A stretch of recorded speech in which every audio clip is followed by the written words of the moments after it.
Hindi ibig sabihin na prangka ka, bastos ka. Ewan ko ba kung bakit di ako masyadong natutuwa sa mga taong laging sinasabi na, pasensya ka na, prangka ako, sasabihin ko ang gusto ko. Minsan, mali ang pagkakaintindi natin sa salitang prangka. Akala natin dapat kasama ang taray. Akala natin ang taong prangka, nakataas dapat ang kilay. Sana mabago natin ang meaning ng salitang prangka. Lagi kong nire-remind na it doesn't matter what will you say, it's how you say it. Nasa mensahe, nasa laman, nasa sustansya, hindi ibig sabihin na prangka ka, wala ka nang pakialam sa mararamdaman ng ibang tao sa sasabihin mo. Wala ka nang pakialam sa magiging outcome ng sasabihin mo. Sana, lagyan mo ng care.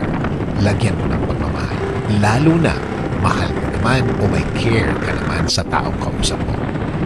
Iba naman kasi ang magiging usapan kung may tono ng concern ang mga sasabihin mo.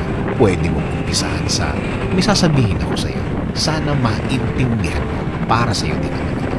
Napansin ko lang ang mga bagay na to kasi may nasasabi na ang mga taong kasama natin dito. Iba ang tono, ando ng concern. Alam mo itatama ka. Alam mo may kailangan kang mag-uwi.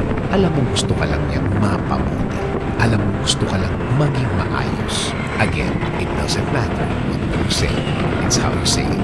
Nasa sustansya, nasa laman. Alam ng kausap mo na gusto mo siyang mapabuti.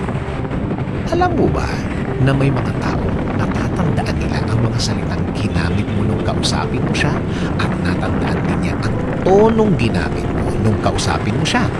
Hindi niya masyadong natandaan actually ang sinabi mo. Ang natandaan lang niya ay para mo siyang inalimusta. Para mo siyang inabi. Para kang nagdulong-dulungan. See? Ang natatandaan ng mga taong kinausap mo ay mayabang ka na akala mo hindi ka din o wala kang kapintasan o pagkakamali na inapi mo siya, na inalimusta mo siya. Hindi niya natandaan ang mga sinabi mo. Regardless kung ano ang pakay mo. Actually, kahit kabutihan ang pakay mo, hindi niya gets. Dahil nga, mali ang tono ng pananalita ang ginamit mo.